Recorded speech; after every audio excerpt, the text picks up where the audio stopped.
So that is a long touchdown pass from Spencer Rattler, of all people, who got his first win as a Saints quarterback, and he's been, I don't know, starting for how long, against the Giants. And guys, we'll get into it, but a devastating way to win or lose if you're the Giants. We are the three angry Giant fans and a Jet fan. Novak is back this week, so he can revel in his misery. But it's your Yay. host, Scott, Giant Mike Cardone, and Jets fan Novak. So same old Jets, Novak, and same old Giants. I mean, can it get worse at this point? I mean, I know that I've officially hit rock bottom, and I'll get into it when I start breaking down the Jet game, but man, what a disastrous weekend for New York sports in general. I mean, just awful. I don't know how much we're gonna break this down. I'm almost at a loss for words, guys. I really am. Yeah. Scott, you just said it before we came on. I love the term sawdust. That's what I feel like, dude. Just absolutely reduced to sawdust. There's just nothing left. We're just feeling good after a Charger win last week, and you're just not allowed to carry that into an additional week. For going into a short week this week, we'll get into all that, but can't just keep a positive feeling for more than 1 week. It's just insane, man. Yeah, well said, Cardone. I mean, yeah, Malik Neighbors, guess what? He's really, really good, but other teams have injuries to good players. And it doesn't just wreck their entire whatever they have going on. Now, who knows? I say wreck what's going on. The Giants didn't have anything going on. They had one good week, and they weren't even offensively that great last week. So maybe losing Malik is that big a deal. But I'm tired of it, man. I'm tired. I'm tired of a guy like Spencer Rattler lighting us up. I mean, are you shitting me with this guy? He sucked in college, man. He sucked. I don't even know how he's in the NFL, much less starting for a team. And he just goes out there and he looks just fine, just perfect, man. Just finding open receivers in stride. Just, you know, I can't do it anymore. He was 0-10 in the NFL. 0-10. Yeah. The Saints hadn't won since like week 7 last year. And oh, by the way, guess who that was? The Giants. This is so old and so dumb. And it's kind of a weird feeling to have right now with Jackson Dart out there and Scattaboo.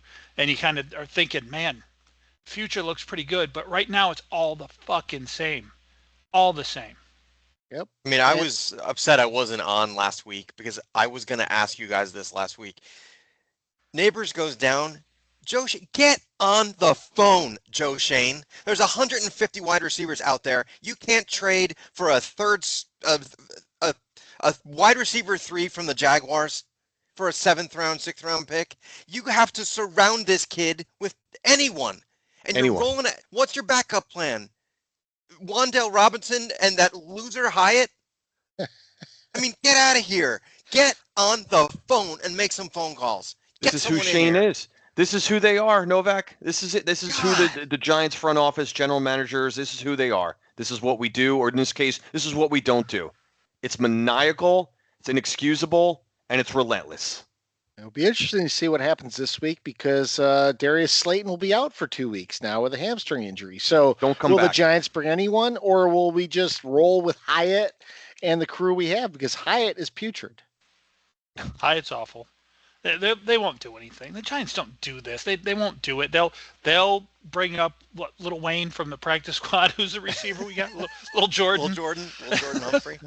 I mean, we'll be rolling with Bo Collins and Little Jordan and Wan'Dale Robinson. We'll have Gunnar out there, right? Gunnar Oshleski. Yeah. He'll be in the slot. This team is hopeless and helpless. And, they've got this exciting young kid back there. Again, who knows? I'm sitting here like trying to temper my enthusiasm for while I'm wearing a Jackson Dart jersey. So, seems kind of weird. But, now we're going to go out there. We're going to put him right back in Daniel Jonesville. Offensive line, less than good, and no wide receiver to speak of. And we'll get into all that because there was a lot to break down this game. Giants were winning this game 14-3 at one point, so we'll talk about that. But let's give a shout out. And one that I'm hoping I pronounce correctly. I don't know because I'm not French, but hello, Beauchemois, Quebec. Population 16,600. It was named after the Beauchemin Canal that was dug between 1642 and 1649 to connect the St. Louis and the St. Francois lakes. So there's a lot of French in there. That was a mouthful. You did a great job, Scott. It was a mouthful. Some Nordique fans there, maybe? Again, we have more Canadian. We have Canadian listeners. We have a lot of international listeners. So I just want to highlight that. How are we spelling that? Because I can't find it. BEAUHAUNOQUT, maybe? Well, one thing, at least it's raising the level of class of listeners we got, right? Yeah, no kidding. There's other crap cities you pulled out in the last few weeks. Beauchemin? I got listeners from Beauchemin. What the hell's a Nordique, by the way? When the Nordiques used to be around, what is that? The Quebec Nordiques? What the hell is what is that? They were the Nordiques. They were the Nordiques. Yeah. I don't know what that is. Is that a kind of Eskimo? I don't know.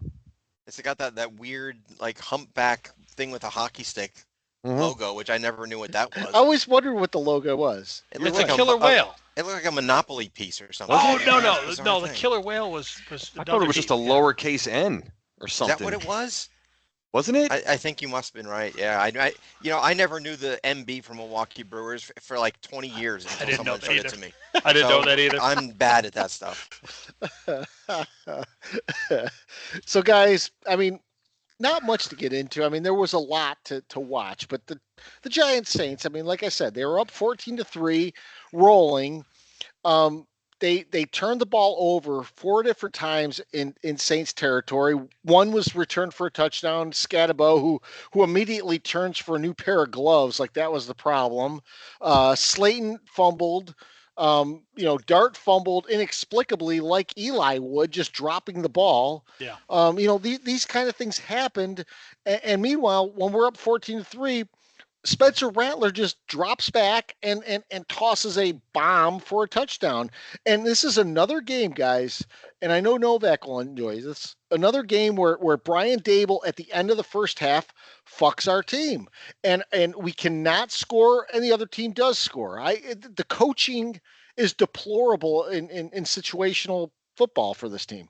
No, but you can't say anything other than that. Hopefully the Maras know right now that this is over. The Stable experiment's over. There's just no reason to fire him right now, I guess. But you can't sit there and expose Jackson Dart to this much more. I mean, literally the only difference between everything that we're seeing with the Giants right now is that Jackson Dart moves around the pocket because he has to, but he does it very well, and he finds open receivers that way. Jones was a runner, but he wasn't a scrambler. Jones could tuck it down and run between the tackles and run the RPOs and that stuff, but he wasn't really a guy who was elusive inside the pocket waiting for someone to get open. So this skill set that Dart has is a necessity, obviously, to be competitive in Brian Dable's system. And that's why it worked with Josh Allen. And that's why it hasn't worked here. And it's completely dependent on that, whether he realizes it or not. But this guy sucks. This offense that's installed for this team sucks. And I said it a couple of weeks ago. I'll say it again. The evidence is so clear. No matter who you plug in at quarterback, it's the same result. It doesn't matter. I mean, we went from Jones and Dart to Glennon and Tyrod Taylor and whoever Drew Lock, and it all looked exactly the same. It's a nameless, faceless Daboll quarterback. What I don't Dart, I'm fine. Like Dart, it's only been 2 games, right? Small sample size, but we've watched this game enough. Novak and I were saying yesterday, we have a guy. We've got an NFL quarterback. We have a future at the quarterback position. Now it's time to finally, somehow, with the brain trust of this organization, if that even exists anymore, to put some pieces around him and get this guy some support. Especially, from at the receiver position. Again, we know Neighbors went down, but Mike, you just said it. Like, we have a guy, we have a receiver go down, our best receiver, and absolutely, it looked great. All of a sudden, it was, it's almost bullshit though. Like, I was thrilled to see Theo Johnson and Bellinger, I wasn't sure if it was still on a team, but isn't it just bullshit that, like, all of a sudden now we're drawing up plays for the tight ends because we don't have our top receiver? So it was working early in the game, and Scott, I know we'll get into the nuts and bolts of the game, but what I can't understand though with this franchise is just the turnovers, and we'll eventually get around to the other side of the ball as well. But the defense, which played really good last week, what I'm miffed at, guys, is how we can force. I was saying before the game, we forced Herbert to throw 2 interceptions last week, but I'm sure we'll be able to get at least one out of Rattler, right? We'll be able to rattle Rattler, right? Nope. No. Shane Bowen shows up. That's what we got at defensive coordinator yesterday. No pressures, no sacks, no blitzes, no stunts, nothing. Guys, how do you go an entire game against the New Orleans Saints and don't get a sack? After the game you had against Los Angeles, you don't get a sack against Rattler. I don't get it. It's mind-boggling, like you said, Cardone. It's just pitiful and absolutely pathetic defensive game planning, Scott, is what it is. That's the only thing, other than getting into what else? There's no game plan defensively. There wasn't, and you saw it early on. Rattler was, he was able to be comfortable all game, and our defense, we did nothing about it. We just did nothing about it. And the defense has been playing good. We've been lauding the defense for the last couple of weeks, rightfully so. They've been playing well. And why is it always? And I don't know if this goes on with other teams, but especially with the Giants, why is it that when we play the quote-unquote lesser, talented quarterbacks, that's when we don't play aggressive, and we just sit back with our base defense? We play aggressive when we're going against the better top-tier quarterbacks, and we have a decent game some of the time, and we don't go after the guys that we think we can rattle and have a chance to beat, and they don't do it. It's agonizing. And it's funny, Cardone, when you were talking about the tight end thing, that was one of my notes. Like, after Neighbors went down, that's almost like they got in the room. They're like, shit, what do we do now? Can you design some plays, Mike, for the tight ends? I got you there. What about after that, once they recognize what we're doing? Fuck if I know. Yeah. Just at least do that. No, it's exactly right. It's exactly what you said like 2 weeks ago. It's the way the Giants operate. Oh, we have some early success with the tight end here. Pound it until the other team figures it out. And then we can't find the tight end the rest of the game. No. And of course, late in the game, we try to force it back to them. Like, we can just go back to that after they've figured it out. It's pathetic to watch. There's no rhythm. There's no setting up of plays. There's no packages. It's just all like, it's like they calling the plays off a Chinese menu. L5. Great. How's that? Yeah. It's. Is that the chicken lo mein? You figure L probably, right? Yeah. I love that too. When you're at a Chinese restaurant, I'll take the 11. You want lunch menu or dinner menu? Is that the full moon rising, or is it chicken lo mein? Yeah. Yeah, my egg place, roll, the L5 is the lo mein with the egg roll lunch portion. Yeah. But there's nothing. There's nothing behind it. The other thing too, Mike. I mean, you think about this. Neighbors is down. We use the tight ends. Jalen Hyatt gets into the game, and Jalen Hyatt is invisible. When they do throw to him, somehow this guy is blanketed. Like there's absolutely no room between him and the defender. Why is he on this roster? What is he doing? I have no idea. And I don't know if you guys remember. Do you remember the year we drafted him? We got him in the 3rd round. And like the year before that, he won the Blitnikoff Award as the best receiver in football. And we were laughing that we got him in the 3rd round. And we were, other people saying he can't run the route tree and everything. And he had that great opening preseason. And we're like, oh, yeah. We thought this guy was going to be a superstar. And he's been, since the snap of the ball in the first regular season game he's ever been in, he's been nothing. He might be worse than Kadarius Toney, which is saying a lot. Yeah, well, at least Kadarius caught the ball and then did something stupid with it. Hyatt can't we can't get him the ball, no matter what we do. He can't get open. He doesn't run good routes. When he does get his hands on the ball, he doesn't catch it. He's horrific. The guy, like you just said, Scott, not only should he not be on this Giant roster anymore, the guy shouldn't even be in the league. Let's be honest. He's not good enough to be anywhere in this league. No. And we just keep hanging on to this trash. He's trash. And guys, I know that Dart and Scatabo have been playing well. It really rubbed me the wrong way when Scatabo lost that fumble and he blamed it on his gloves. I mean, dude, you're a fucking running back. You hold on to the fucking ball. If it gets popped out, it's not your fucking gloves that did it. It's you. Agreed. Just get back in the huddle, redo it. And the other one, what is this for this Deontay Banks? That guy sucks ass. Deontay Banks is another first rounder too. Flagged. I mean, what does he have? 5 flags this year?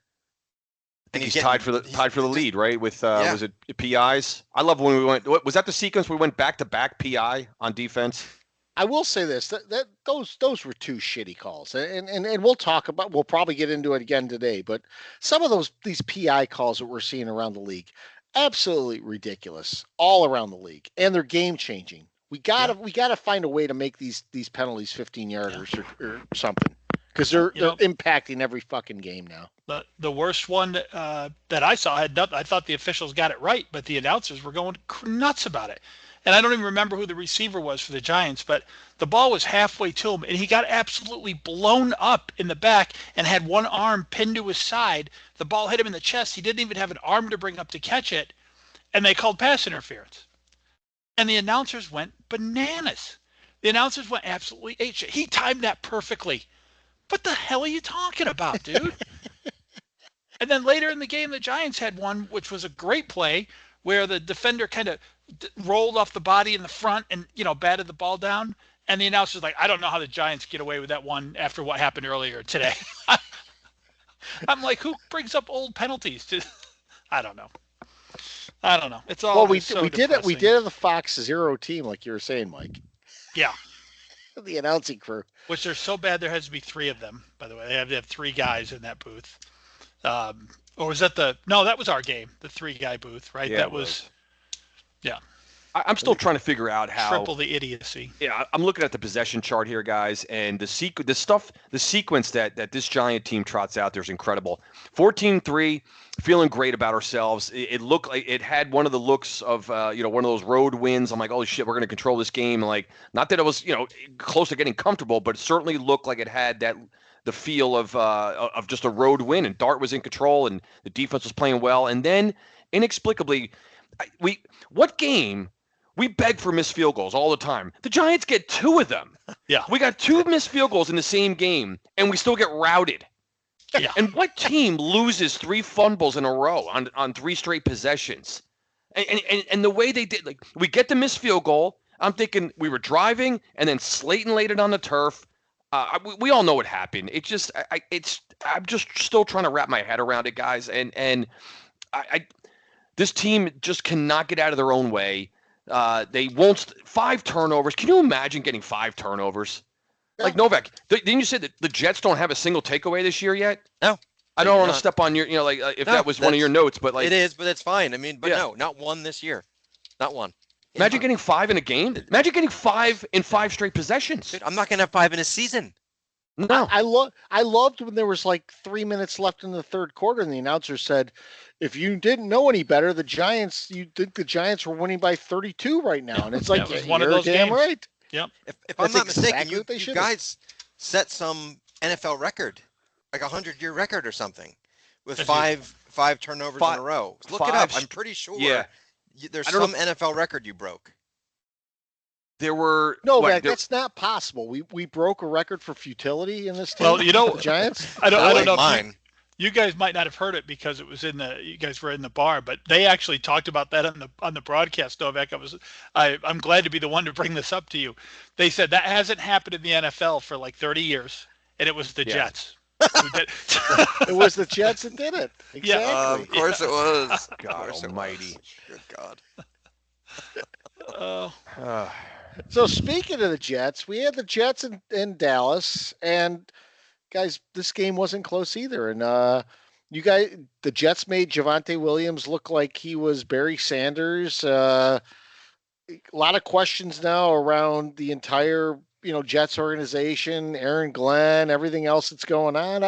I don't even know what to say. I mean, guys, between our two teams, it's just futility, and we just keep putting up poor performance after poor performance. This one broke me. I thought I was unbreakable as far as my Jet fandom. I really did. You think of the shit I've been through over the last 50 years between the butt fumble and Rich Kotite and Adam Gase and the Rex Ryan foot fetish and the 15 years of losing and no Super Bowls, and nothing has broken me.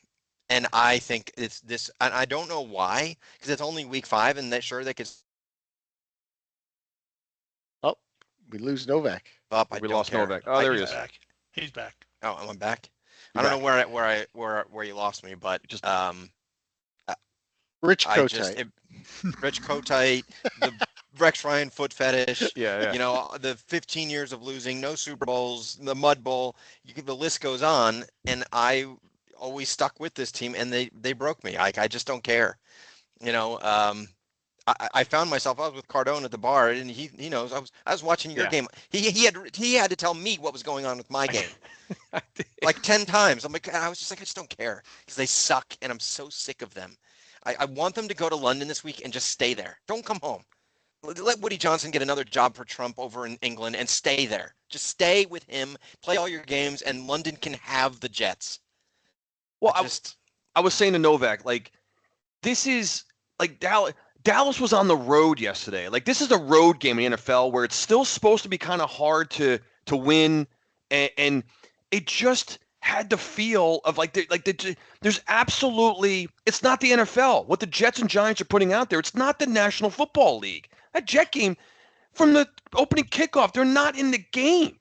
Like, nope. Dallas is just having their way, and Dallas is a mediocre team, in my opinion. I think they're maybe above average. You still got Prescott, who's one of the better quarterbacks in the league, but they were just running all over the Jets. Like, it's just one of those games that you're watching. You're like, there's absolutely no hope that this team can compete, let alone win the game. Justin Fields is running around. There he goes. The same old shit. I mean, Breece Hall had a couple nice runs, and the Jet defense is supposed to be good, right? Javonte Williams is running all over the freaking joint. Breece Hall had over 100 yards. He did. I actually think stat-wise, Justin Fields did okay, but the guy still cannot throw the ball. He cannot throw the ball. Guys, he can't. He's the worst quarterback in the league. We said it. I'm stepping on my pet peeve a little bit. We said it. You guys have been saying it. We all know it. In the last 10 years, 2 teams, 10 years, have started 0-5 and let up 27 points in every game. The 2025 Jets and the 2020 Jets. Think about that. Jesus Christ. No team has started 0-5 with 0 turnovers ever. Guys, and this is this vaunted Jets defense. Fuck that. This defense sucks. Soft Gardner is overrated. They are a waste. They gave up. They did not play. And this is what Aaron Glenn said he was going to do, was change culture. He's done everything but that. They are worse than they were even last year with that nut job Saleh. Is there not a week we can't have at least one ridiculous stat against one of our teams? No, it's not possible. No, it's every fucking week, which seems mind-boggling if you think about it. I mean, the NFL has been in existence for how many years now, and every week we say this is the first time that we've seen this since like 1922 or something. I watched some of the Browns game. This is the worst franchise they're worse than the Jets and Giants. Not one stat was thrown out about their futility. But you watch the Jets and the Giants, and they just throw out these unbelievable ones. Completely unbelievable. Like, even the Jets thing week after week with the 27 points. I'm sure there was a team that let up 26, but they're not going to say that. They got to get to the number to get the Jets in the stat. Correct. Yeah.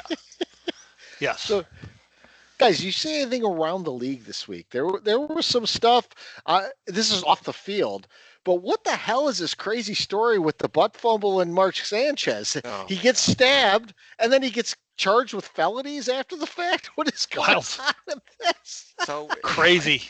It's crazy, and it's so Jets because they've been trying to keep themselves out of the newspapers and in the social media and all of that. So yeah, they've done that with the current players, but damn if one of our old players can't come back and get us right back in. Unbelievable, this story. I texted you guys. He's in like critical condition or something. I know. And then you're like, oh my God, what's going on? And then you fire back a text, a couple hours later. Now he's arrested. It's like, what the hell is going on here? Yeah. The story kept getting weirder. Every time something popped up on my phone, I was like, what is happening now? It was. I don't think any of us know what's going on right now, even. No, I don't. Something to do with DoorDash, I think. I think it was something to do. No, they were saying he was drunk and running wind sprints in an alley, and the truck got in the way of him doing his sprints or something, and he was so drunk he just kept going after the guy. He tried pepper spray to get Sanchez away. He still kept on going, and then knives came out of nowhere. So this seems like something we would do. Like we're running wind sprints, like going, "Hey, Cardone, I think I could beat you down the alley." And you and I are running down there. So Sanchez gets knocked senseless by his offensive lineman's ass, but pepper spray doesn't stop the guy. No, he was that tenacious when he was for the Jets, man. He has that much of a fervor going that pepper spray won't even doesn't even remotely slow him down. But his offensive lineman's butt. He just collapses like a house of cards. Well, and I'll say this for around the league too, because the Saints beat the Giants, it wasn't even that big a deal because we saw the Titans beat the Arizona Cardinals, we saw the Eagles lose, we saw the Bills lose, we saw all these teams lose this week that were supposed to win. Survivor pools around the country are just blown to bits. But guys, it was a crazy week in the NFL, really, when you looked at it. Like that Titans-Arizona game, I don't know of any probability of a game where Arizona should have lost that. And they did. I mean, this is another one. Probably was 99.1% victory for the Arizona Cardinals that turned into a victory for the Titans. Well, I'm sure the Giants have lost games similar to that in the past, but I sat there and watched most of that. Game. Yeah, it's true. It kind of was a Jet game. I sat there watching that, and the only thing that could go through my mind was if the Giants ever lost a game this way, you'd have to put me in a fucking cage. Well, you had one of my favorites in that game. Another guy dropping the ball at the fucking goal line. He's God. running in for a 70-yard touchdown. When will it end? When will it end? At least that one really wasn't one where he was celebrating or anything. It just sort of got knocked out of his hand. But still, I don't know, Scott. I don't think it got knocked out of his hand. No, I don't think so, Scott. Look at it again, man. No, dude. He kind of pulled up at the last second. He let the ball go right at the goal line. The defender extended his hand. No, man, he is dropping that fucking ball, dude. He's dropping it. And if you're not a coach that at the beginning of training camp says, if I see one of you do this, you're gone. Like how that's a coaching issue. Carry the ball into the end zone. How hard is this? Weren't we joking around about it last week on the pod? I know, Novak, you missed last week, but I think we brought and here it happens a week later because I remember talking about that's like Aaron. Like I just pick Aaron Judge, right? Because the Yankees just all of a sudden trotting around on a home run, and he just decides to come up like 10 feet short of home plate and just head to the dugout, and then like. Wait a minute, the official rules is he didn't touch home plate, so the run doesn't count. Yeah. That happened. Novak, you might remember this when Robin Ventura hit that grand slam walk-off against the Braves. Yep, and he never got to home. He didn't get credit for this is how stupid baseball is. Remember, if Met fans didn't know what I'm talking about. Yeah. Ventura hit in a playoff game against the Braves at home, hit a grand slam, but he didn't round the bases because the Mets mauled him between first and second, and they only gave won by one. Exactly. So, they won the game, but Ventura loses out on the home run and the RBI and all that. Little different scenario. I mean, this is, the game was over. The Mets had won, but you still have guys dropping footballs at the goal line. Deserves anything after trying to go up against Nolan Ryan. That's for sure. the best headlocks ever. In all of his mankind. That was the best. Yeah. Old man Ryan. Old man Ryan had him in a headlock, just like giving him the Red Cash and giving him the business. Old man strength. You can't. Well, that's a real thing. The guy that Sanchez went after was like 70. Yeah. Are you serious? I didn't even. Well like done, 69 Mark. or 70 years old. What a fool. Well done, Mr. Sanchez. Well, he just threw away his broadcasting career. He was replaced by another Jet failed quarterback, Brady Quinn. Brady I saw Brady Quinn. Yeah. And on the he pinch hit. I'd love to hear that conversation. Like it's like all right, guys, Sanchez is down. Let's go to the backup. Is Quinn available? Do we got Quinn? Yeah. Well, they were in Indianapolis, right? So yeah. Quinn is probably around there. Notre Dame. He's probably living somewhere down in that area, and down in the middle of the country there. He's probably easy to get a hold of. So, guys, quick week this week. Giants play Eagles on Thursday night.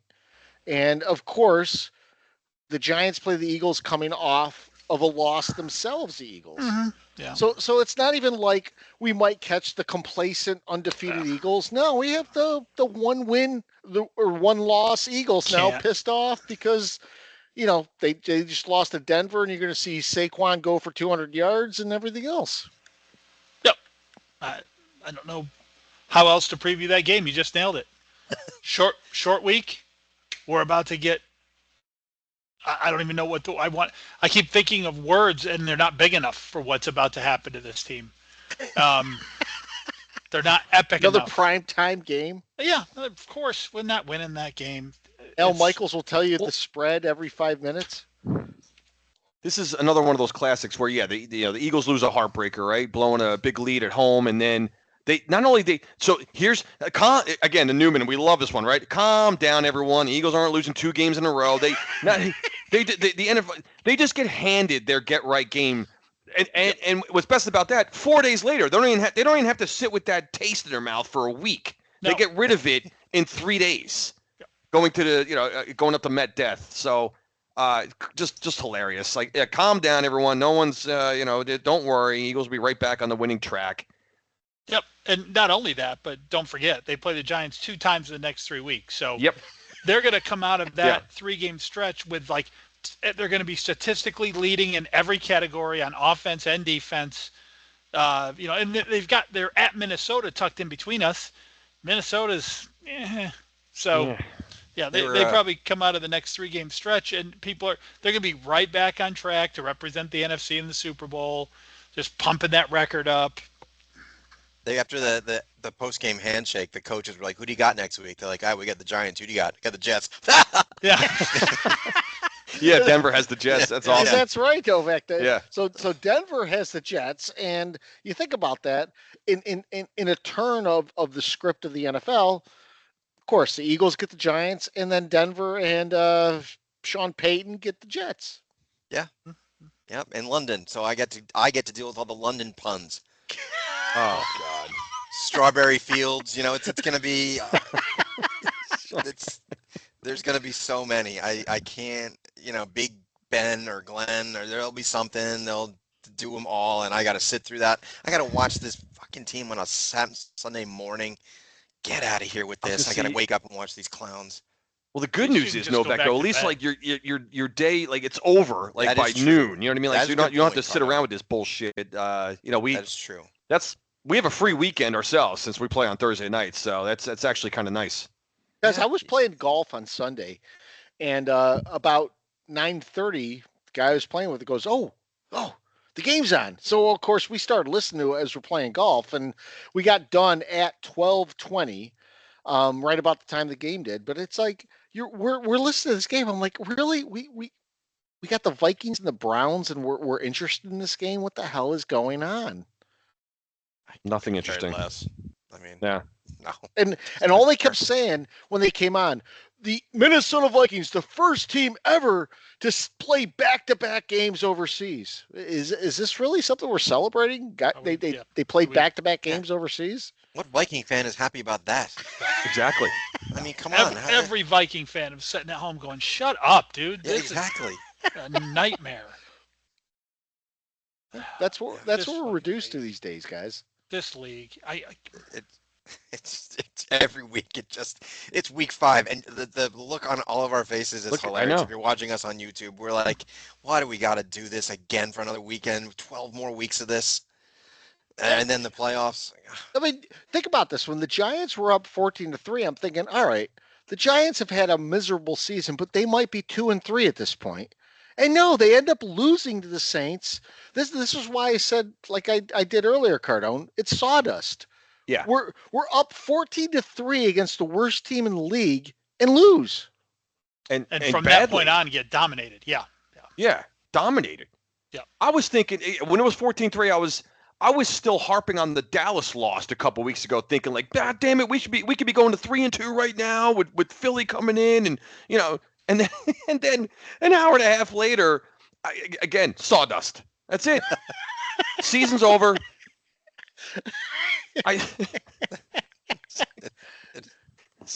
Season's over. 1-4, season's over. Mike, this is a good segue because we all suck too. Let's go to predictions so you can give us the rundown on how bad we were in predictions last week. Yeah, not good. Cardone won the weekend predictions with a 2-2 record. We kind of you mentioned, Scott, that knockout pools all over the country got eliminated this week. We all lost our knockout pick, every one of us.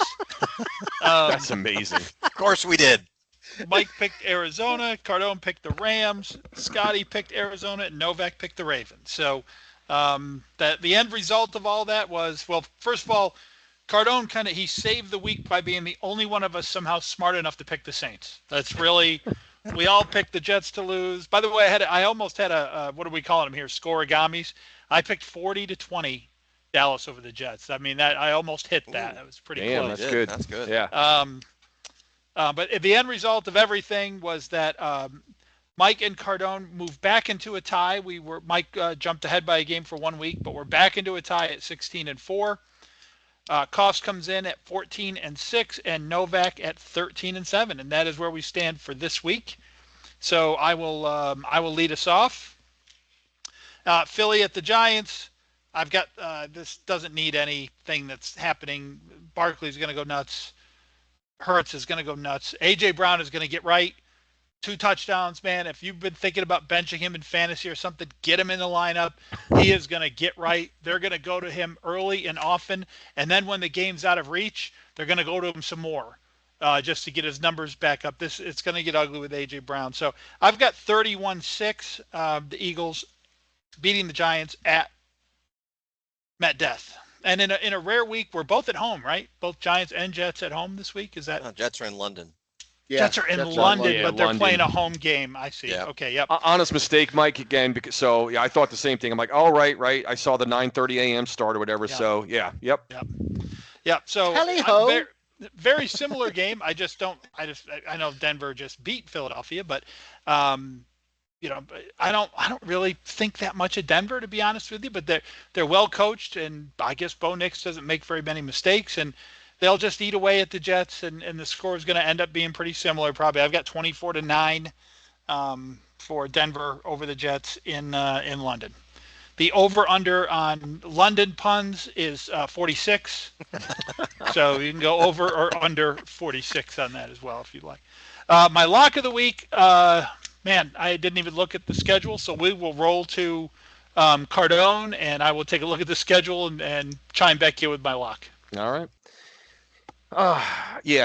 Philly, the Giants, met death, prime time. No need to even tell you who I think is going to win the game. I'll just give you the score. One thing, though, like you said, Barkley, this is comical. I did not realize this until today. Saquon Barkley had 6 carries yesterday. I know he had the long touchdown reception. The guy had 6 carries. So 6 carries for 30 yards. Imagine what he's going to do Thursday night. He's going to go wild. We're not going to be able to stop him. He gets in the end zone twice. Philly rolls 31-17. I'm not sure how we're getting 17, but that's probably maybe a garbage touchdown late on. But Philly rolls 31-17. And then over in London, I don't know. The Jets, they're not winning. I don't, just without even giving a breakdown, give me Denver 24-13 in that one. So, and then my lock, I've got they're coming off a bye, I believe. I got in Cincinnati, no doubt, with their quarterback situation. I'm going with the Pack over Cincinnati as my lock.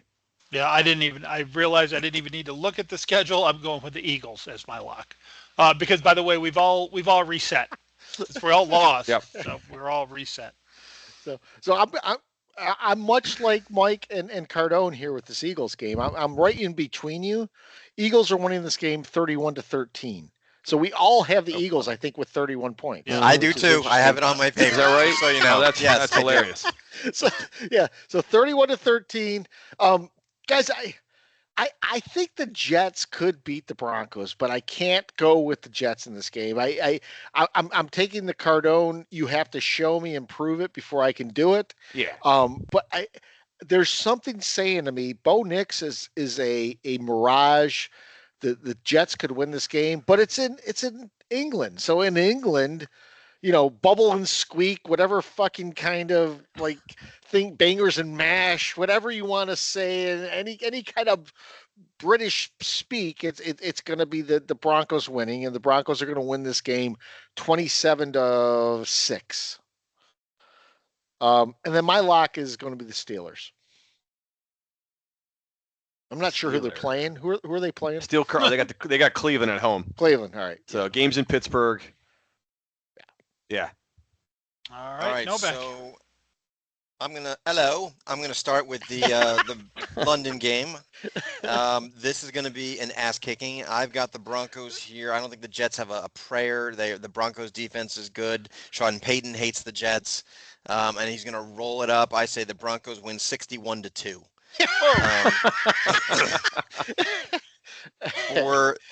For the Eagles Giants game, this is a no chance. You couldn't have a worse game than the Eagles after a loss 4 days later. I mean, you couldn't script a worse game for you than that in the whole league. The only thing worse would be at Philly. That's the only true. way this could be worse. That is a good point. Yeah. So it is at MetDef. So someone will tear an ACL, but I have the Eagles winning this game 31-10. So I think we all had 31, which is, if it happens, that'd be pretty wild. 6, 17, 13, 10 were our and scores. My lock of the week is the Broncos. And might I add another prediction in here? Of course. My prediction is after you get your asses beat on Thursday, who's the next Giant coach rumor mill is going to start, and I'd like to throw a name in the ring because it has to be someone that has an affinity for Dart, and I think Lane Kiffin is going to be starting to be talked about as the next Giant coach. Oh, Jesus, please. I'm writing it down. I told Cardone that on Sunday. You did. And I like Saban could be in there too, but I think Lane Kiffin will be the one because you have to bring in someone that believes in Jackson Dart. By the way, I want to throw this out there because I figured this might be a good time now than as any tonight. I think my brother sent me this. He did, so I'll give him credit for coming up with this stat. More for Mike and Scott, but Novak, you can chime in too. Why not? It's an easy, fair question. So, give me the year, the last time the Giants won on a Sunday or the same weekend, and both the Eagles and Cowboys lost. Just give me the year, like when that happened. So think about this. That includes like beating one of them and the other one just losing. So I'm talking about, give me, like, when did the Giants win and both Philly and Dallas lost on the same day or the same weekend, whatever, same week? Don't go too crazy, but because I went really crazy, but it's still a bad number. I have no idea. Yeah, 99. No. See, that's going a little crazy, too crazy. But it's bad. I was going to say it was that right around your Super Bowl win. So I was going to say 2009. So or something like that. That's amazing. I think that was exact year. I think I said that year, maybe early. It's 2016. But still, think about that. It's 9 years. It's so 10 seasons basically. Yep. Think about that though. Just simply, they win and the other two teams lose on the same week. It's been almost 10 years. Yeah. Well, that's hard to believe. But over that last 10 years, I mean, the sample size that includes Giant wins over that last 10 years is low. That's If those are three things that need to happen. And right. And we don't beat either one of those teams. So think we're about not that. beating them head to head. Yeah. So when we have, which has been almost never, the other guy just had to, they just couldn't lose on the same day. We don't gain any ground. No, exactly. It's incredible. Yeah. 9 years, 9.5 years. Yeah. I just thought that was a classic stat. Just had to throw out there. I wonder if you throw the Commanders in there. Yeah. So if we got nothing else, I'll go to Pet Peeves, and I'll start this week. And I was already telling you guys, I was listening to the game. It was the Browns and Vikings on the golf course, and it was one of the games, and I think they were in London this week. And these announcers, we talk about all the time, but the announcer will actually make a call and go, "Oh, they got to go for it here," and then the team doesn't go for it, and they punt or whatever, and he's like, "Oh, that was the right call. That was the right call, to not go for it." So whatever happens is always the right call. Mm-hmm. So there was another time, it was 4th and 3, and the announcer goes, "Oh, you got to punt here." And the Browns went for it, and the Browns picked it up. And he's like, "Well, you really, when you look at it back, you got to go for it there, and you got to, yeah, that's a good call." And it's like, well, you just said 30 seconds ago it was a terrible call. You wanted to punt, and no one will ever have a backbone. And we talk about this, Cardone. You mention this all the time. Guys will sit there and say, "You got to go for it," and then when they don't, they back off of it, or the opposite. They say, "Oh, you don't want to go for it," and when they do go for it, they go, "Oh, that's a gutsy move by the coach there." And this stuff is just getting out of hand. Now, I will tell you, there were a number of times in this game we played against the Saints where Dable went for it again on 4th down, and I think we made one. We missed on like 4 others, and it's like, what are you doing? One of the times we were bailed out. Dart threw the ball downfield, and the Saints intercepted it. And it's like, just drop the fucking ball. Why are you picking off the ball on 4th down inside your own 10? I mean, that was the best thing that could have happened to us. That guy catching that ball. It's crazy. At that moment. Yeah, you're right. You're all over that, Scott. The announcers and the broadcast is starting to catch up to my sports media in terms of how much I despise these people. They're close behind, and then the officials are in there too. But the announcer, the broadcast, pick any one of these games, pick any team, pick any duo or trio. Now they got 3 guys in the booth. Wolfson, everybody take the silent reporter, take all of them, and just throw them in one big fucking just pile of garbage. Well, and I know the way we are. Like, if we were in that same situation, I'm like, you can't go for it on 4th and 3 here, and the team decides to go for it. If they make it, we are still going to go, Jesus, that's a terrible move to go for it on 4th and 3. But these announcers will absolutely not do that. They're just like, oh, you know what? That was a fantastic move by that coach. Good for him to go for it. What a set of balls. It's all oriented on what the outcome is. Yeah, results based. Yeah, it's so out of hand, and I think we've talked about it before. It goes back to nobody has the balls to call someone out because they all want access. They don't want a coach to blackball them. They don't want to question, a player making a certain decision because maybe they don't get an interview the next week, or and that makes them, their inability to criticize makes them utterly useless. There's no reason to have them there if they're not going to criticize.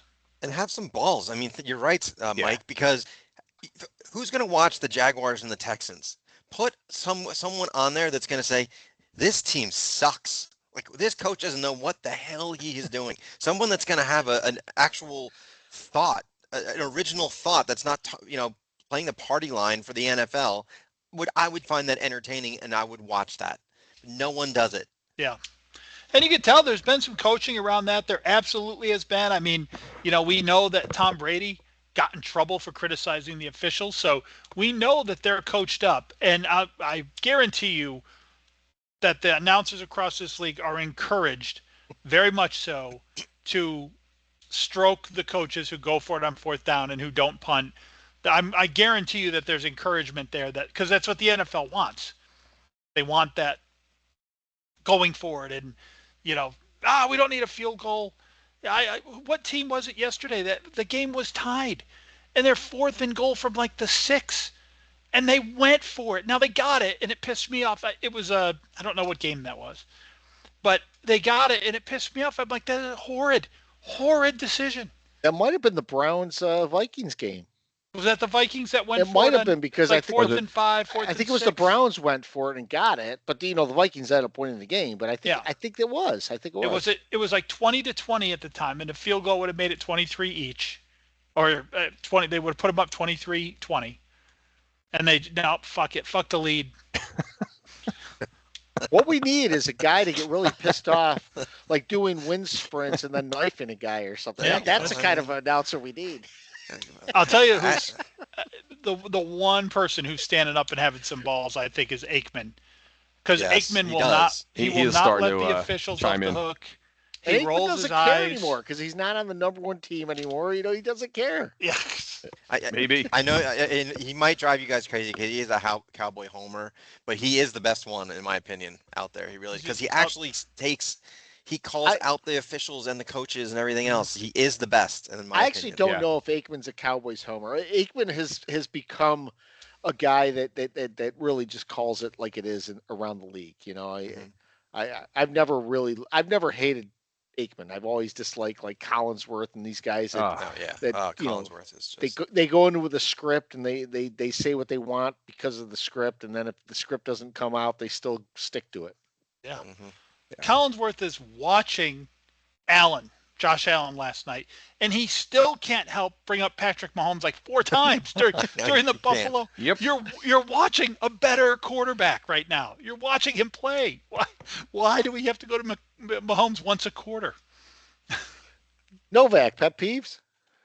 Yeah, yours was very similar to mine, so I'll take a portion of mine. Mine was going to be the sports media, and we're at week 5 now, and we're at a point where I want these guys that come on there and make these big proclamations, and they've been dead wrong in so many cases. And they... Oh, we lose Novak? Well, he'll catch up. All right, we might have to go to Mike on this one then. See, I'll give him a minute. Should we try to fill in the blank on? Oh, there he is. He's back. He's back. All right, am I back? I don't know. It's been doing this all night. Daniel Jones, but the one that I'm really going to focus on is my pet peeve, because I'm going to go to college because everything about the NFL annoys me. You hear anyone talking about Deion Sanders this year, guys? Anyone? Anyone talking about Sportsman of the Year? Anyone talk? Are you seeing the Colorado Buffaloes on every Saturday, Thursday night, Saturday night, primetime games? Has there been a word about this guy? Nope. Huh? He's getting his ass kicked every week, and again, nothing. We don't hear a word about this guy. So that one was it bothers me so much when he's on and they don't say anything negative about Deion Sanders. We said it when they were winning. He's not any good. He's not a good coach. I don't care. He's not even going to be in the Poinsettia Bowl this year. He's not even making one. So someone please call this guy out because he sucks. Now that's a good one, Novak, because health issues. It is. Last year though, like we talked about Colorado being a mirage, and they did all right, and you heard about Deion all the time. But then this year, they are back to being the same old Colorado. Remember, he was going to change the paradigm. He was going to change college football. Sportsman of the Year, change the trajectory of an institution, right? Crickets. I haven't heard a word about Deion Sanders. They've moved on. Not a word. Yep. That's a good one. Mikey. Yeah, I gotta. My pet peeve is the football, and it's the football itself, the ball that we all watch get thrown and carried around all weekend. So, here's the definition of the NFL football in its shape. It says because of its prolate spheroid shape, pointed ends, not round like a soccer ball or basketball, an NFL football is inherently unstable when it hits the ground. Instead of bouncing straight back up, the ball often caroms at sharp or often unpredictable angles. That wasn't done by accident. The irregular bounce is part of what makes football exciting. When the ball is dropped, it doesn't just roll neatly, it skitters and hops unpredictably, creating wild scrambles, right? So that's the shape of the football. Why the fuck when a Giant drops a football does it bounce to the other team just straight back up in the air? I can't stand it. I'm watching other games. It's like, hey, Giants, you're allowed to recover your own fucking fumbles. For crying out loud, the ball is like a magnet to the other team. It really does. And we've talked about it for years. It's not just fumbles. I mean, Any tipped ball never falls just harmlessly to the turf. There's always a guy under it. Just can't wait to catch it. Some defensive lineman. It's defies physics because of the shape of the NFL football. That fumble by Slayton was like a fucking bounce pass to the defender running full speed. Like he knew it was coming to him. He's running full speed for no reason. At the angle the football bounced to him, and he is gone. Now, he didn't score on that one, but I just, and you know what pisses me off the most about it? So the NFL football is nicknamed the Duke, right? Do we all know why it's nicknamed the Duke? I'm sure there's some listeners who don't. Wellington Mara. But the ball is named after Wellington Mara.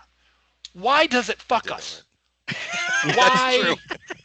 If it's he's the godfather of our franchise. If it's named after our founder and owner, actually his dad was a founder, but why don't we get the benefit of the bounce from the Duke? I can't stand it. My dad used to talk about this in the 70s. He used to call it the Cowboys bounce. Now it's every team. Now it doesn't. The only common denominator now is that you're playing against the Giants. That's all that matters. And these balls bounce to these defenders like perfect chest passes. And I'm sick of it. I'm tired of it. The Giants need to recover a fumble. When's the I can't. Well, let's ask Bobby Okereke against Mahomes and the Chiefs 2 weeks ago. He had that one, and Mahomes comes over and just rips it right out of his hands. Yep. So technically, the sport is named after Wellington Mara, football. Pretty much. No, the it ball is a football. The NFL ball. Yeah. This is a great one, though. I was thinking the same thing. So Novak can attest to this. Each one, like, so you're right. The Slayton fumble just bounces right into the guy in stride, mind you, so he gets the return. Because usually, with the dart fumble looked like he was literally like throwing like a lawn dart like into the ground. Like it's like he wanted to place it there. And then the Scatterbo one was, I think, my favorite of all of them, because every guy goes into a cloud, like it's a cloud of dust into the line, and some guy just comes trotting out 88 yards later. Like, how does that happen? He just goes into a pile of bodies, and the ball usually just ends up at someone's foot or feet or something like that. It's scrambling around. Maybe an offensive lineman just falls on it. No, ball goes the other way. And then on the defensive side of the ball, Novak can attest to this as well. There was at least 2 deflected Rattler passes, and what did I say, Novak? I go, ball harmlessly falls to the turf. Hisman says it all the time. He said, he yelled in Mully's, Hisman's right again, ball falls. What? Guys, in the middle of the field, in the middle of the hashes. Last time you saw a quarterback take off with the ball and have it just drop out of his hands? When does that happen? Never. I had a guy that run into the guy's ass and he dropped it. I mean, it's just as bad. We've all seen the one where he goes to throw and then he tries to pull it back. Yes, we've seen that one. Or sometimes even the ball slips out of his hand backwards as he's cocking the arm to throw it. But this one was just literally dropped it. Just dropping it. Yeah. As he's running with no one. He wasn't even, there was no contact. It's just oh God. It's just he can walk out of bounds on that play for a first down. There's no one out there. Of course, there's no Giants out there to pick it up either. Never. No, there can't be a Giant around. Just there's a loose ball. I'll just fall on this. You think if we you have to go into drop games it, where we try to pick it up. You'd also think when you're dropping it, you're like, oh shit, I'm losing the ball. I'm gonna go back and fall on it. That didn't happen either. He just loses the ball. Do I need that? Maybe his hands were slippery from his eye black. That eye black, it is going to be a pet peeve of mine with just one side. Why is he doing it? It drives me crazy. I got on JJ McCarthy about that a couple weeks ago. You guys don't know why Dart. You guys don't know why Dart does it? No. I'm almost embarrassed to tell you. Don't tell me then, because it's going to make me look bad. Don't. No, it's not. It's not. Should like we know? Because it matches his mom's leather pants. No. No.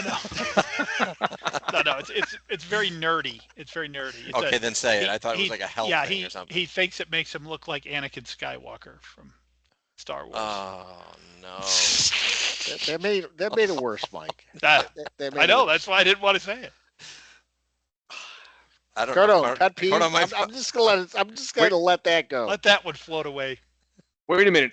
I missed that. I don't know if you guys. You could tell I froze up there, and Hisman, just as you were about to give the reason why he wears that one eye black, I missed This it. is gonna be great. I Do froze we really have to repeat this, I do Cardone? have to repeat it now. Yes. I can listen to the recording, but I'm going to force you to do it. It's a tribute to Anakin Skywalker. Oh Christ! Seriously? Yeah, I wish I For made real? that up. Yeah, it is. That's true. Oh God! Yeah. All right. I wish like hell I made that up. All right. Tribute. Wait, isn't that the Hunger Games? I don't know, man. All right, you're up on pet peeves, by the way. All right, dude. So I talk about this one all the time, but it bears repeating, I think, because it happened again yesterday. Actually, it happened on Saturday. Oh, we lost him again. And Darren, You guys keep freezing up today. I don't know what it is. letting us down. Darren is fucking us pretty hard. It's happened to me like 4 times tonight, so I don't know what's going on. It has. I don't know what's going on. Yeah. Well, at least he doesn't have a bad freeze. I don't know what we're gonna do here. Let me. We could go to questions and then have him come back for pet peeves. Because last time this happened to him, he had to reboot. He did have to reboot, didn't he? Yeah. Yes. All right. Let's So go on to questions, and we'll let him back in. and actually, the first couple questions from Peacock are for Novak. So Novak, Okay, perfect. Peacock's Corner. He asks, "Is there a scenario where the Jets fire Glenn after one season? Is he a one and done?" Yes. I think if they are winless or one win, that he could be one and done. Yes, I do. Because he was supposed to change the culture, and he's made them worse. And if they are worse than they were last year, I could see Woody Johnson just saying, you know what, enough. And I actually would agree. If they go winless or one win, he needs to be gone. I agree. And as a follow-up for that, Peacock asks, "What is the path out of the shit show for the Jets?" Honestly, the path is they are the number 1 pick, and they get it right for the first time in 50 years and get the right quarterback out of this draft, and he changes the trajectory of the franchise. Won't happen, not gonna happen, but that's the path out. Not Arch Manning, right, Novak? That's the No. Arch Manning looks like the real deal. Yeah. Talk about overhyped, my God. So, Curdo, we lost you there, so we'll allow you to pick up the pet peeve there. Yeah, I don't know if you heard the first part of it, but You not basically at all. froze Okay. up right away. Right away, of course. Yeah, the internet is like the Giants yesterday here. It's just it's dying to die here. But so I've talked about this one before. This one bears repeating because it happened over the weekend. Larry David was one of his famous quotes was, "Nothing good happens when you leave the house." We all love going out to our favorite sports bars to watch the games. You guys always ask why. Like I went years without wearing gear, right, to like sports bars, and you guys would occasionally ask, like, "Cardone, how come you never wear any Giant gear or anything like?" And here's the reason why. Okay, 2 things. I'll go back. Saturday night was minor. Okay, so my son and I go out to watch the Yankee game on Saturday night. So I got my Yankee shirt on, which again I hardly ever wear gear out there. And two high tables over, the Yankees got their fucking doors blown off, right? This was the game they lost 10-1. So as Toronto was piling up the scoreboard, there were 3 guys, 2 tables down, and every time Toronto would score a run, he's clapping loudly and then looking in my general direction. To the point where, like, I want to say, like, what the fuck are you looking at, dude? Like, can I help you? What is it, man? Like, what? You're obviously not a Blue Jay fan because there are none. Certainly not in Charlotte, North Carolina. So this guy obviously was a Yankee hater, and he's just looking in my direction. So that was nothing. Yesterday, I have my Giant jersey. I have my new Abdul Carter home jersey on and a Giant hat. Lo and behold, I got an open seat to my right, And this is probably like second half now, where the Giants started, everything started falling apart. So now my saltiness and my anger are increasing with every play. I am barking at the screen. Novak is barking at the jet game. Both of us are just barking incoherently. And next thing I know, I get this old, haggard-looking barfly that sits to my right. This old woman, and all of a sudden she says to me, she goes like, New York? You in New York? I look. This is exactly how the conversation went. I go, what? She goes, you're rooting for New York. Like it was like, gee, what gave it away? I go, it's the same thing as when fucking Flounder went into the Omega house and be like, you guys playing cards? Gee, what gave it away? So I look. I go, yeah. And with that, I'm not going to give you all the details, but this woman then proceeded to just persistently try to talk to me, engage in first of all, I'm not a small talk guy anyway. Anyone who knows me, don't talk to me on airplanes. Don't talk to me as I'm in between flight. Don't talk to me. I have enough friends. I have enough coworkers. I have enough people in my life. I don't need any more. I don't want any more. I can't handle any more. So this thing was trying to just talk to me. And you guys know when we're barking at the plate, can you get a sense? Can you get a feel like this guy is absolutely entranced in his own world? I am not going to attempt to talk to this guy. There's plenty of people to go talk to other than me and Novak. So at one point I had to there was an empty seat to Novak's left. I got to now slide down. I go, Novak, you got to do me a solid here. I get up. I'm walking around. She goes over somewhere and plays a game of pool. Oh, the other thing too, she has, I go, well, who are you? She goes, she's got a Carolina Panther shirt on. I go, oh, I guess you're a Panther fan? No, I like the Dallas Cowboys. I'm like, oh my God, it got worse, from bad to worse. So I go, really? I go, because I haven't seen you sniff at the Dallas or the Panther game, so how could you be? I go, just leave me alone.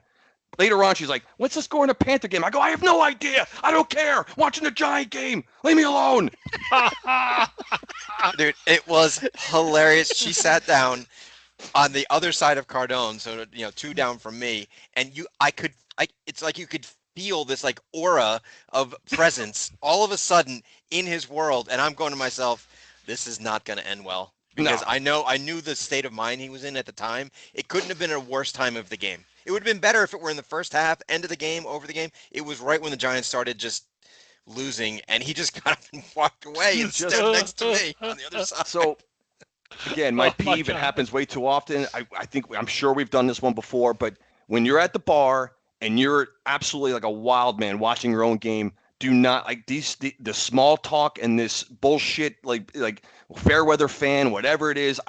It drives me insane. The only other option is to watch the game at home or go sit in a fucking cave somewhere. But like, I love going out, getting the fervor, getting a flavor, doing all that. But that's the risk you run by going to these places and having these just idiots walk up to you and try to talk to you like, hey, what do you think of Daniel Jones? And I mean, like, remember the one time I'm like, yeah. I go, it's leave me alone. I'm watching my game.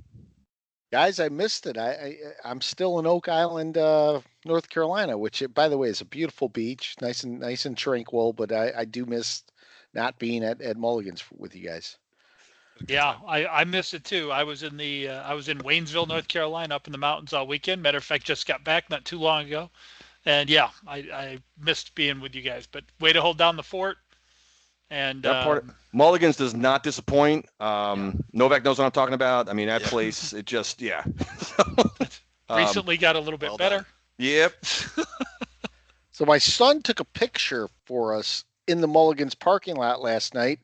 He was coming back from Rock Hill and he hit a deer right before Mulligan's. So no, are you? How bad? He totaled the car. No, had the grill was broken. The front headlight was smashed in, and he said he was at Mulligan. So the first thing Steph and I said, "Were you drinking?" He's like, "No, I was coming from Rock Hill." He just pulled into that parking lot and took a picture. We're like, all right, I wasn't there. Oh, wow. That's fine. He was not there. Calling from there. Is he all right? Everything all right? Oh yeah, everything's fine. He's fine. A little shaken up, but sure. Car will probably be totaled. We'll figure out what happened. Scott, I was going to say, when you had your arm to the right there, you looked a little bit like Jim Abbott. When you were sitting back telling about the story, your hand was like this. You look like Jim Abbott. Yeah. So Cardone, while you were gone, we started the question segment. We came back to the pet peeves, but first two questions Peacock had were for Novak, but there's a third question for us, and it said, do we as Giant fans have optimism? Are the Giants on the right track? And from what we've seen, look, let's be honest here. I mean, I think Scatabo, I think Dart brings a breath of fresh air. I do think we're on a right trajectory here. You know, we got Brian Burns, we got some pieces here that we can build around Abdul Carter. Are we on the right trajectory? I really don't know, because I'm fully on board with, you have to get rid of Dable before we move forward. I think Dable will hold this team back no matter what happens next year if he's still here. Yeah, I feel like we have some talent. Like we had a good draft. I feel like there's some talented guys on the roster more than in the last couple of years. I think it's the coaching. You just said it, Scott. I mean, right trajectory. You need to have wins. You know, it's like it's hard to say, well, yeah, I think we are. We're fucking 1-4. Season's over. So I like what I'm seeing in Dart and Scatabo and Carter and the new guys. But at the same time, no, I don't like over the long haul, because when you have Kafka, Bowen, and Dayball and Shane, that's if all four of them were to go away, that's what I think I'd be fine. That's what we need. We need a complete upside. We need to completely change this regime all over from top to bottom. It's the coaching and the staff, and that's it. So until that happens, I would say we're not on a winning trajectory. We're on a trajectory to maybe some of the right players to develop and get there. But as far as the regime, no, we're not. Yeah, and what we're experiencing right now, I think, is going to get old. Everyone's having fun with Dart and Scatterboot right now, and we, people are talking about the Giants, which some other fans seem to care about. I don't. When we're 1-4, I'd rather we just disappear. I don't want to hear anyone talking about us, but that's going to get old if it doesn't result in wins. It's going to get old. Yep. And you guys, I mean, you nailed it. You're exactly right. You can't say we're on the right trajectory, because that the head of the beast is awful. And if the players we got, you made a great point there, Cardone. We just had a great draft. We got some other players, Malik Neighbors, but Novak's mentioned this multiple times this year, that we've got a star wide receiver. We got a guy who can be a running back. We think we got our quarterback. Defensive line looks awesome. We need offensive fucking linemen and D-backs. That's what the Giants need, because we're doing on defense what teams want to do. We're getting into the backfield on almost every play, rushing 4. But in response, offensive coordinators are having their quarterbacks get rid of the ball quick, and we can't cover anybody. So you would think that would turn into more turnovers than it has, but it hasn't. That's because that's how bad we are. You would think that speeding up the quarterback's clock a little bit would start to result in more turnovers. It hasn't. And, so teams are scheming around our pass rush, which you would expect them to do. And again, with the Giants, we don't have an answer. We don't have an answer for it. Injuries are a part of the game, and I don't think there's a team in the NFL that falls flat on their face more than the Giants with an injury. Yeah. I really don't. It affects us to the core every time we have every team seems to be able to put someone else in there, and you guys just get on your knees and be like, all right, that's it. Yeah. Lost the guy, we're done. Dallas loses CeeDee Lamb, and they end up getting a tie and a win while he's gone. The 49ers fucking have nobody, exactly. And they beat the Rams on a Thursday night. How? Yeah. That's why I picked the Rams as my lock. I'm like, well, the 49ers, they don't have, they're putting practice squad guys out there. I mean, yeah. And they they go on the road and they win a division road game on a prime time on a short week. It's insane. Yeah, because other teams have coaches who can scheme around that, and maybe they Shanahan. can't do it long term, but they can steal a couple wins from it. We can't. We just can't. And it goes back further into the Dable regime too. It's all those years we lost Daniel Jones. Half the world says Daniel Jones is the worst quarterback alive. We lose him, and our season's over. We completely tank. We cannot compete. No. And now it's Malik Neighbors and Andrew Thomas last year. Andrew Thomas last year and early this year. I mean, we lose one of these guys, and it's like someone rolls a grenade into the locker room. Like we can't play. It's so true. So my friend Mike also asks a Jet question here too. So the Jets have high hopes on defense, but their offense has not done anything. So what about the D? Is the D a letdown? What's going on there? Letdown. They suck. You heard the statistic. They 27 over 27 points. 5 straight games are 0-5. How is the defense anything? They're garbage. There's no cohesion. They're horribly coached. The Cowboys are just walking in touchdowns. They can't tackle. There are penalties everywhere. Like there's nothing about that defense. The offense is better than the defense. At least the offense can run the ball a little bit. Defense can't stop the run. They can't stop the pass. They're awful. They're terrible. I think it's the worst defense in the league. I really do. So there you go. Other than the Cowboys, but apparently we can't score on them either. So second most points in the league. Novak, do you know who? Yeah. Do you know who KFC is from Barstool? I do not. He's one of the Barstool commentators. He's all over my feed on like Instagram. I don't know why I don't particularly like him, but he's declared this Jets team the worst Jets team ever, and he thinks they will go 0-17. I think there's a good chance, guys. I'm not kidding you. I think there is a chance they go 0-17. It is a very much a possibility. Damn. Yeah. Yeah. And you know what? I hope it fucking happens. I do. I want it to happen because they deserve it. I deserve it. I'm a loser. Yeah, Mike also asks something we were kicking around earlier in the pod. He said at 14-3, what do you think happened? Did the Giants get too full of themselves? I don't think the Giants got too full of themselves at 14-3. Giants were moving the ball in this game. They just ended up having turnovers. They got careless with the ball. The Slayton turnover was a careless turnover. The Scatterbo turnover was a careless turnover. The Dart turnover was a careless turnover. All of those were preventable if the team just decided to just get the first down and get down and not worry about extra yards or anything like that. So I don't think it was so much overconfidence. We still were at the end of the game. The stats showed the Giants outplayed the Saints. However, you don't overcome 4 turnovers. Five, but four critical ones. Let's put it that way. And 100 yards in penalties. Territory. No, I think it was not getting pressure on Spencer Rattler. I mean, it seemed like we were getting pressure, but we really weren't. Because I was every time he dropped back, I was waiting like, well, here comes the sack. Here comes the sack, right? It's going to happen here. This drive's going to end. And it wouldn't happen. So we really never made him uncomfortable enough.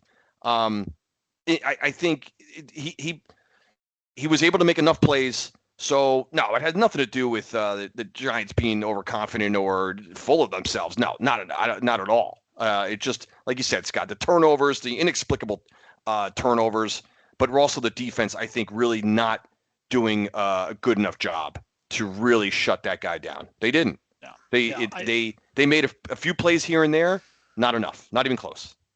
They were bringing 5 and getting pressure with 4 early on in the game.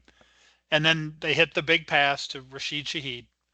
Yep. And Shane Bowen's nuts sucked up into his body after that and just stopped applying pressure because he was afraid of Spencer Rattler. Guys, we didn't can't believe I'm even saying that out loud. But we didn't talk about it during the recap, but we ran another flea flicker where we had a guy wide open. Oh, I forgot about that. And Dart throws it, and it looks like he's going to hit the guy, but the defender gets back and makes the play because he didn't lead the receiver. Yeah, Dart, well enough. Dart will learn from that. He was so wide open that Dart tried to feather that in there. Yep. You just got to throw that as far as you can. Let Slayton go get it. I mean, no one's open in the NFL, and he thought he had, like in college, you could moonball that thing to the guy and he's going to score. But yeah, you got to fire that ball. The other thing I'll mention about the turnovers is, of course, we talked earlier, excuse me, that one of Dart's was not really a turnover at all. It was a 4th down play, and if we had we punted it, we couldn't have ended up with a situation better than the one we had from the ball being intercepted. But anyway, every turnover was 3 of the 5 were in field goal range when we turned them over. Mm-hmm. The other 2 were right around the 50-yard line. Dart's fumble, we weren't in field goal range yet, but by the end of that run, we might have been. He had some more yards to get there. That is just crippling.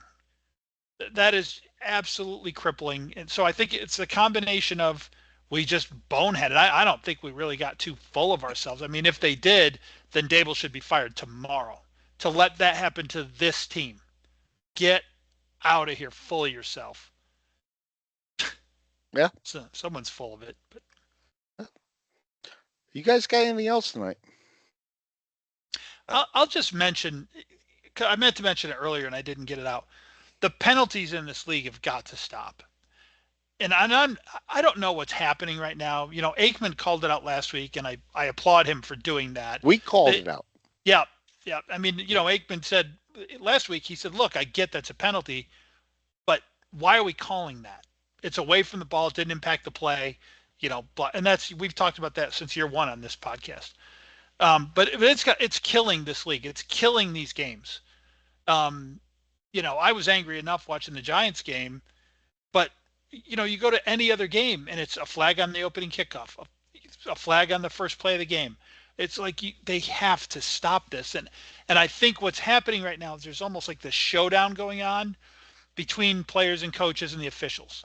And the officials are saying, guys, we're going to tighten up on these procedural things. And you got to have your guys on the line of scrimmage, and you got to have guys covered up. And we're not going to allow this pick. And we're going to really crack down on holding. And the teams are saying, you're not going to call it every time.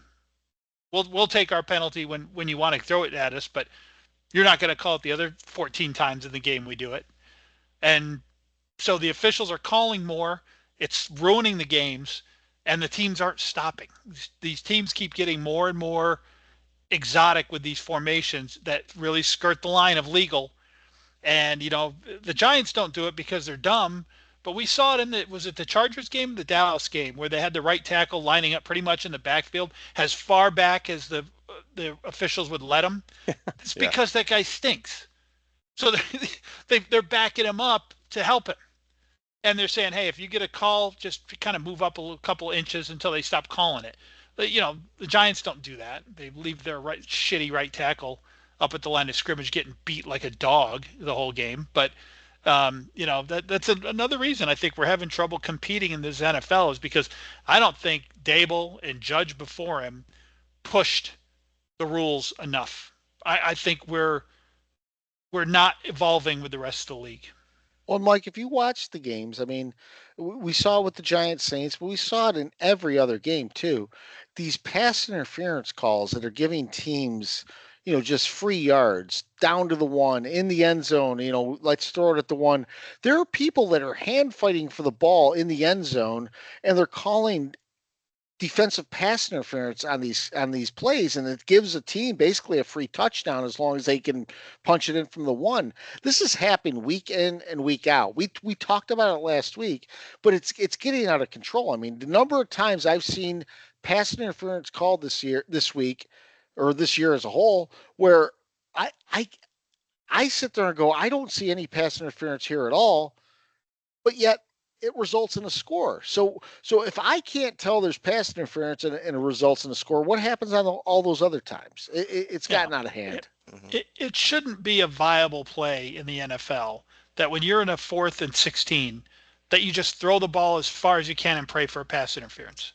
Tell your receiver to fall down, right? Did we see that, exactly. Cardone? Was it? Yeah. Giant Chiefs. Giant game. The Chiefs receiver actually felt contact and did a LeBron flop on 3rd and 17. Yeah. It shouldn't be viable. That shouldn't be something that could happen. And, that's tough because rules are rules, and I get it. But it's like we've talked about here forever, the NHL officials have figured it out. They know when they're going to swallow a whistle.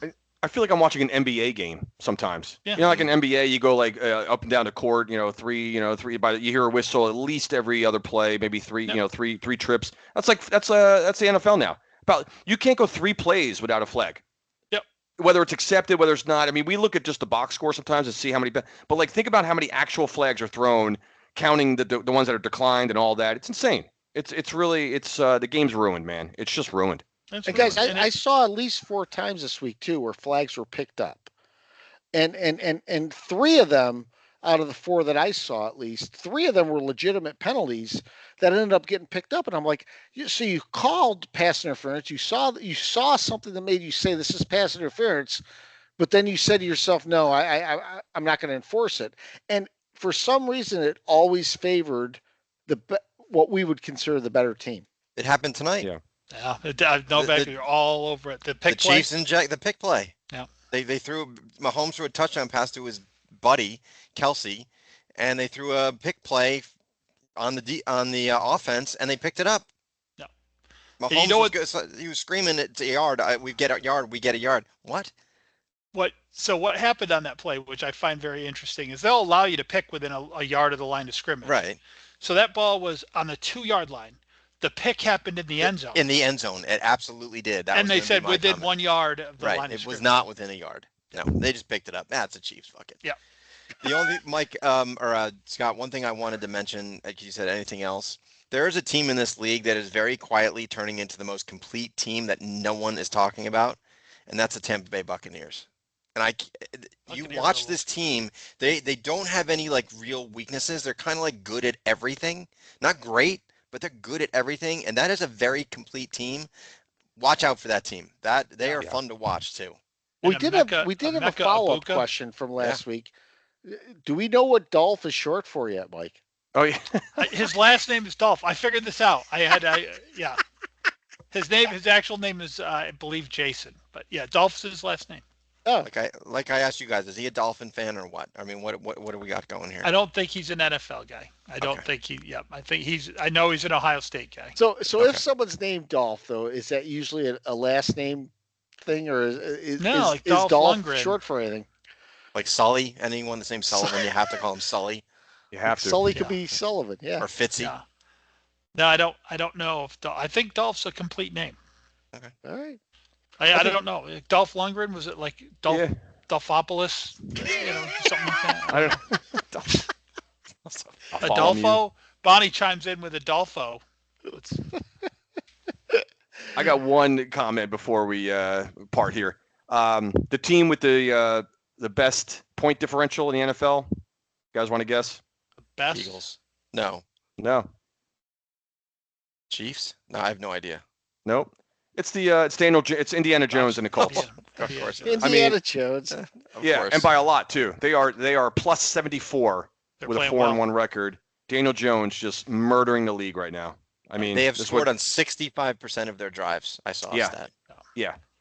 I mean, remember when Kurt Warner he was in the Arena League or whatever it was, and then he came back down and he said one of the things he said was why he was being successful is because the Arena League is so much faster than this that I'm able to see things, and the Arena League worked out to be a good training ground for him. Well, I think Daniel Jones must feel like he has a minute and a half in the pocket on every play. Right. He must feel like the most complete. He's like, are you kidding me? I learned to play in this league under massive duress. This is easy. Yeah. Now all we need is a story about Daniel Jones like stocking shelves. He was they used to say that about Kurt Warner. He used to bother the crap out of me. I think in high school he worked in a grocery store, and they made that thing sound like he was stocking shelves up until the time that he started playing football for the Rams. The Rams that is not a joke though. That is a really good point, Mike. That is It's like a batter, in the on-deck circuit, he puts all the weights in the bat, so then when he goes up to bat, the bat feels like it's, an ounce. Yep. I believe this game is probably so slow. Bat. Right. This game is probably so slow in his head right now. Mm-hmm. Yeah. And, the MVP, the Daniel Jones MVP talk's a little outrageous. They're never going to let that happen. No. But he should be comeback player of the year for the amount of disrespect and tearing down that dude got from the league and the other players in the league and the media. The only team that has scored more is Detroit. Yeah, the only team that has scored more points is the Lions. By the way, you talk about a team. I thought you were going to say the Lions, Novak, before. Like which team is like, but they've already been there. Like not all the way there, but they're one of the teams expected to be competing for a conference championship and all that. So how could they do that though without Ben Johnson? Yeah, right. Well, good point, Aaron Scott. Glenn, what are you talking about? That's right. How in the world are they? Yeah. All right, guys. So next week we'll be back, probably Monday night again. Probably recapping a Giants loss on Thursday. By the time we come on the air, we might forgot about what happened against the Eagles because it's going to be forever ago. But the Jets are playing on Sunday. We'll see what happens. Have a good week, everybody.